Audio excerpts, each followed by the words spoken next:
Hello बच्चों, तो चलिए अपना प्रश्न पढ़ते हैं। तारे टिमटिमाते हैं, कारण लिखिए। तो इसमें अपन को तारे टिमटिमाने का कारण लिखना है। तो चलिए अपन प्रश्न के लिए मुख्य अवधारणा की चर्चा करते हैं।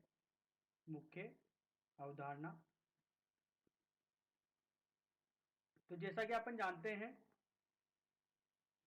कि अपन की एक अपवर्तक पृष्ठ है और ये इसका अभिलंब है। यहां से एक प्रकाश की किरण आपतित हुई, तो ये जब माध्यम एक से माध्यम दो में जाती है तो ये अभिलंब की ओर मुड़ी जाती है कुछ इस तरीके से। तो ये अपन की आपतित किरण है।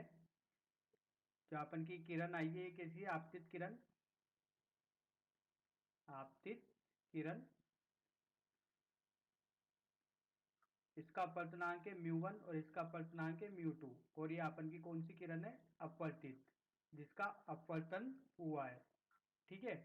तो देखिए ये अभिलंब की ओर मुड़ गई है, तो ये कोण आई, तो ये कोण क्या होगा? आर होगा। ठीक है। अब जैसे जैसे यहाँ पर अपवर्तनांक बढ़ता जाएगा, किसके सापेक्ष? म्यू 1 के सापेक्ष म्यू 2 का मान बढ़ता जाएगा, तो ये अभिलंब की ओर झुकती जाएगी, क्योंकि ये सब निर्भर करता है किसके हिसाब से? स्नेल के नियम के हिसाब से। ठीक है। तो देखिए अब अपन को बोला है कि इसका कारण बताना, तारे क्यों टिमटिमाते हैं। तो चलिए अब अपने प्रश्न के मुख्य हल पर चलते हैं। देखिए तारे टिमटिमाने का जो सबसे महत्वपूर्ण कारण होता है वो होता है वायुमंडलीय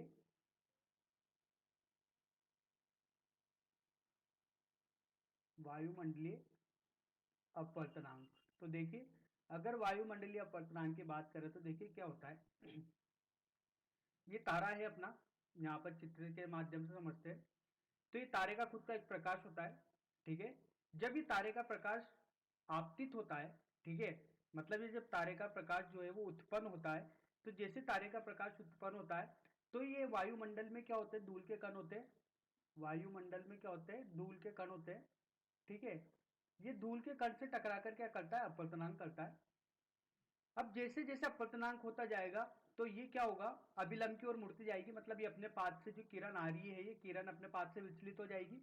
अब यहाँ पर एक दूसरी जो स्थिति आती है वो ये आती है कि जैसे जैसे अपन यहाँ पर नीचे की ओर बढ़ते हैं, मतलब तारे से अपन यहाँ पर वायुमंडल की ओर बढ़ते हैं, मतलब इस मनुष्य की ओर जैसे जैसे किरण बढ़ेगी तो इसका अपवर्तनांक क्या होता है? बढ़ता जाता है।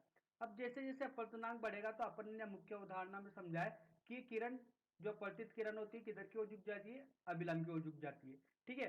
तो जैसे जैसे ये तारे से जो प्रकाश आ रहा है मनुष्य तक आएगा, तो वायु के धूल के कण है, धूल के कण होने के कारण इसका क्या होगा? अपवर्तन होगा। और अपवर्तन होगा तो ये जो किरण आ रही है ये अभिलंब की ओर मुड़ती जाएगी, मतलब ये किरण का जो है विचलन होता जाएगा, ये विचलन बढ़ता जाएगा कुछ इस तरीके से। अब इसका विचलन बढ़ रहा है, क्यों? क्योंकि यहाँ पर जो इसका अपवर्तनांक भी बढ़ रहा है। अब विचलन बढ़ गया, अपवर्तनांक बढ़ गया, तो जैसे ये मनुष्य इस तारे को देखेगा तो ये तारा अपनी वास्तविक स्थिति पर यहाँ न नजर आकर कुछ इस तरह से यहाँ पर नजर आएगा। ये अपना जो इस मनुष्य को नजर आ रहा है वो ये वाला तारा नजर आ रहा है। उसका कारण क्या है? कि धूल के कण से टकराने के कारण इसका क्या क्या हो रहा है? बार बार को अपवर्तनांक हो रहा है। वो इसलिए हो रहा है क्योंकि यहाँ पर जैसे जैसे माध्यम में ये प्रकाश बढ़ रहा है तो इसका अपवर्तनांक भी क्या हो रहा है? बढ़ रहा है। इस वजह से यहाँ पर ये अपनी विचलन हो जाता है इस किरण का, तो ये अपनी वास्तविक स्थिति पर न नजर न आके कुछ आभासी स्थिति पर इस जगह पर नजर आता है। इसलिए तारा टिमटिमाता हुआ जो नजर आता है वो आता है वायुमंडलीय अपवर्तनांक। ठीक है। और वायुमंडलीय अपवर्तनांक क्या होता है कि विरल माध्यम से अगर सघन माध्यम बढ़ता जाता है, ठीक है, विरल माध्यम के सापेक्ष अगर सघन माध्यम का अपवर्तनांक बढ़ता जाता है तो किरण अभिलंब की ओर मुड़ जाती है। तो आशा करता हूँ आपको समझ में आया होगा। धन्यवाद।